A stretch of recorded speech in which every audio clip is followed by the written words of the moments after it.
Oi pessoal, bem-vindos de volta ao canal. Hoje a gente vai falar do 7º episódio de Dexter Original Sin. Antes da gente começar, não esquece de deixar um like nesse vídeo e se inscrever no canal se ainda não é inscrito. Vamos começar falando dos assuntos menos importantes, porque no final desse episódio a gente teve o grande plot twist, eu acho, da temporada. E ele acabou meio que tomando conta de todo o restante do que aconteceu ao longo dos 40, 50 minutos de episódio. O grande assunto desse episódio foi o Spencer, ele foi o grande foco aí então dessas definições que a gente teve nesse episódio, e a gente vem falando dele faz várias semanas aqui no canal, inclusive falando sobre ele na nossa live, que eu vou deixar o link aqui no card caso você não tenha assistido. Sem mais delongas, vamos lá. Começamos o episódio com o Tony bonitão, e a definição foi exatamente o que a gente comentou no último vídeo. Ele deu um carteiraço e conseguiu passar ali pela situação, que também foi resolvida muito facilmente, e as coisas se fecharam, algo que a gente tem reparado que também acontece muito nessa temporada, que acontece muito em Dexter New Blood, que é um grande erro em relação tanto aos roteiristas quanto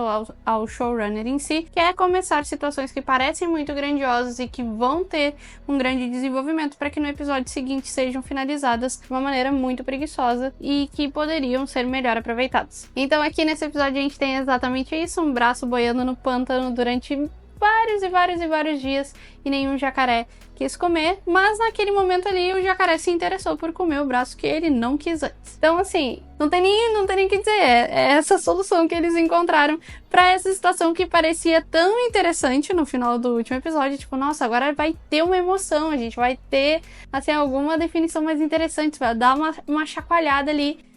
Infelizmente não acontece. O lado bom é que a gente vê uma interação milagrosa entre Dexter e Angel Batista, que a gente só viu ali no episódio do restaurante do primo do Batista, e depois foram momentos muito simplesinhos, assim. A gente tem uma cena um pouquinho maior entre os dois juntos, que na série clássica são o coração ali da polícia de Miami, a relação deles dois e a Deb e tudo mais. E aqui a gente tem isso tão enfraquecido, não é aprofundado de nenhuma forma. E acaba sendo uma coisa meio triste, porque a forma que eles têm essa interação é o Dexter manipulando o Batista a esquecer sobre o caso e focar em uma outra coisa, mas a gente consegue também ver uma característica dele muito forte, que é isso, que é ele falar que não é essa maneira de fazer justiça, não é assim que se faz justiça. Então ele tem essa parte dos princípios e da lealdade e da busca por justiça e por querer fazer o bem para as pessoas muito forte nele, e eu espero que isso se mantenha em Dexter Resurrection. O meu medo é inventarem alguma coisa aí que nos deixe muito triste e descaracterize esse personagem que a gente conhece tanto. Outro arco que teve uma conclusão aqui foi Dexter e Sofia, que já vinha se arrastando aí ao longo dos últimos episódios, e agora a gente tem uma finalização. Eles acham uma forma da Sofia ficar brava com Dexter e essa relação acaba, porque realmente não estava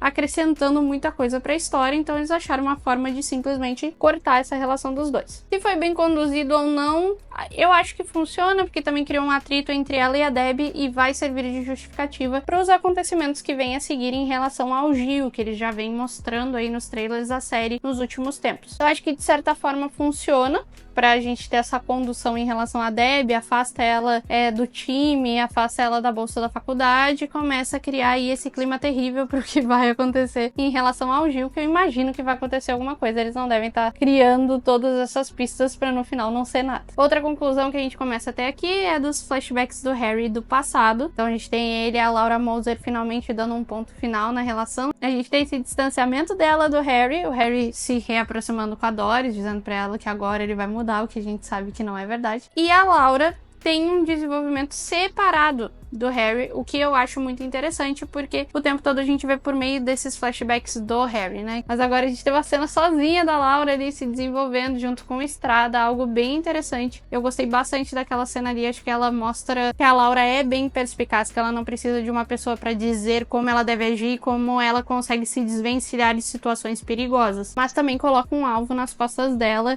que a gente já sabe aí o que vai acontecer no futuro. A gente também tem uma breve cena do Clark e do Dexter conversando sobre eles terem se encontrado na rua no último episódio, e essa cena fica super em aberto, porque ele fala assim, eu vim pra Miami pra ser eu mesmo, e do jeito que tá essa trama, esse eu mesmo pode ser literalmente o que a gente viu, como esse eu mesmo pode ser alguma outra coisa que nós não estamos vendo na figura ali por completo. Daqui a pouco ele tá envolvido em alguma coisa, como aqueles casos das pessoas que estão aparecendo asfixiadas, não sei. Mas agora eu não duvido de nada, porque tivemos aí a grande descoberta em relação ao o Spencer, e essa forma como eles decidiram fazer isso me incomoda bastante. Então aí a gente tá vendo a polícia de Miami saindo de setor de homicídios para setor de homicidas, porque aparentemente é muito comum a gente ter 2 assassinos na mesma equipe com 10 pessoas, e se o Clark porventura for o terceiro assassino, tá todo mundo dentro da polícia de Miami. Acaba combinando muito com a polícia de Miami da série clássica, que não conseguia resolver caso nenhum e nem vem as pistas embaixo do nariz deles o tempo todo, né? Então meio que se mantém o mesmo tom. Mas aqui então a gente tem tirado da cartola de que o Spencer é o sequestrador de crianças, quem assassinou o filho do juiz e quem está sequestrando o próprio filho. Ele é um dos poucos personagens novos da série. Então a gente já sabia que em algum momento ele teria que sair de cena por toda a discussão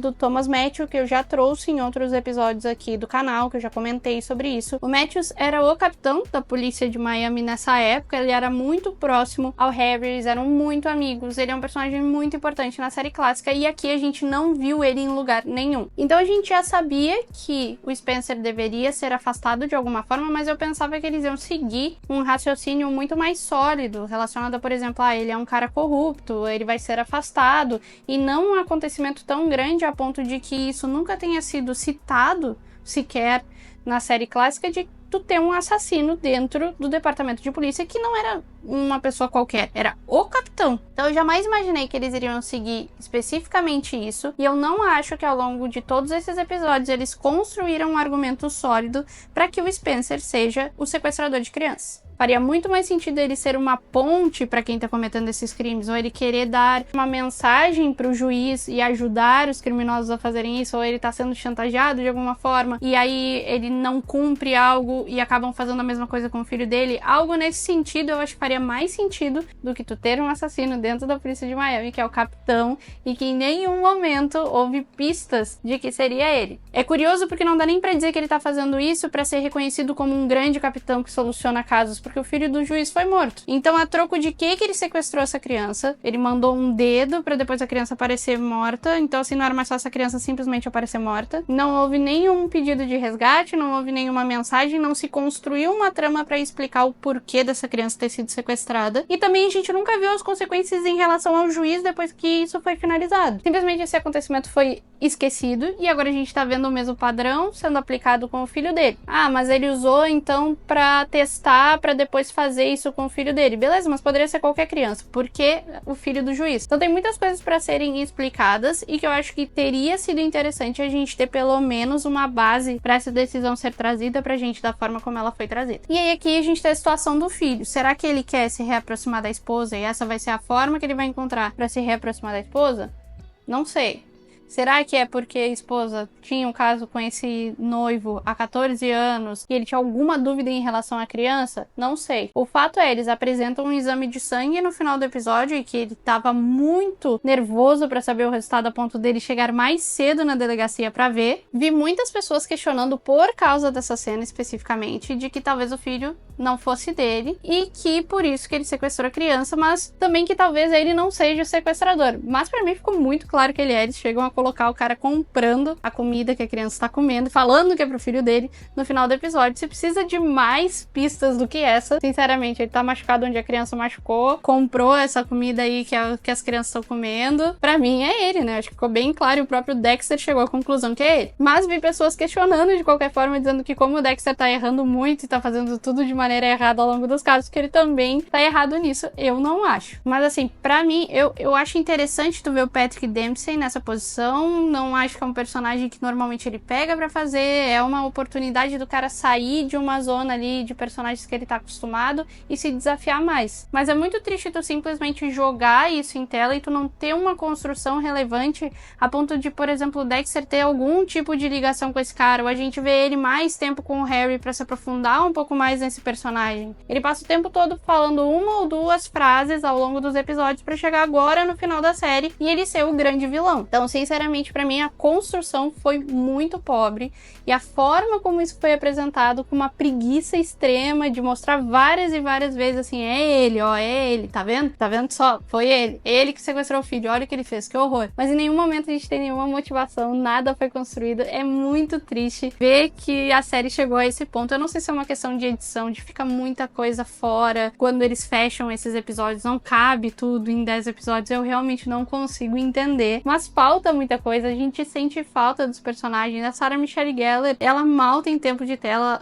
Esse episódio ela falou 2 ou 3 frases, assim, coisas que ela já falou em outros momentos, então ela tá só repetindo frases que ela já falou no caso do filho do juiz, ela repetiu nesse episódio também. Obviamente, no próximo episódio eles vão achar formas de explicar, mostrando um pouco mais da história do Spencer. Eu espero, né? É isso que eu espero, pra poder entender da onde que saiu essa construção pro cara que é o capitão, super elogiado, trabalha há muitos anos, foi lá, sequestrou um filho do juiz, depois sequestrou o próprio filho. Qual é o objetivo? O que ele quer alcançar? Qual é o plano? Porque não tem nada. A gente sabia que alguma coisa ia acontecer com ele, mas não houve pistas, não houve uma construção decente do personagem pra tu chegar nesse ponto e dizer assim, não, realmente faz sentido. A gente tem mais 3 episódios pra conclusão da temporada. Ainda precisamos saber quem é o responsável pelas vítimas ali que estão sendo asfixiadas, que a Laguerta e o Harry estão conduzindo essa investigação. Nesse episódio eles descobriram um carro que foi vendido há 2 dias para uma pessoa e que foi visto em um dos locais do crime. Então no próximo episódio a gente vai ver a Laguerta e o Harry fazendo essa viagem para encontrar o dono do carro, para conseguir mais pistas, e talvez a partir disso a gente tenha uma noção